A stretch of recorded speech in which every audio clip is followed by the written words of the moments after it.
আসসালামু আলাইকুম দোস্ত। আজকে আমি আনাগো এক্সকাভেটরের কিছু বেসিক ফাংশন দেখামো। এই যে দেখুন, ডাইন সাইডে লিভারটা উপর মেয়ে টান দিলে বুম ধীরে ধীরে উপরে ওঠে, আবার লিভারটা ধাক্কা দিলে বুম ধীরে ধীরে ডাউন হয়।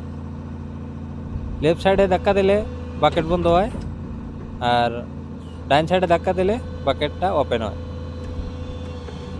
আমি আনাগো দেখামো লেফট সাইডের লিভারের ফাংশন। লেফট সাইডে ধাক্কা দিলে মেশিন লেফট সাইডে সুইং হয়, রাইট সাইডে ধাক্কা দিলে মেশিন রাইট সাইডে সুইং হয়। সামনের দিকে ধাক্কা দিলে স্টিক লম্বা হয়, মানে স্টিকটা দূরে যায়, বাকেটটা দূরে যায়। আর টান দিলে বাকেটটা বগলে হয়, স্টিকটা বগলে হয়।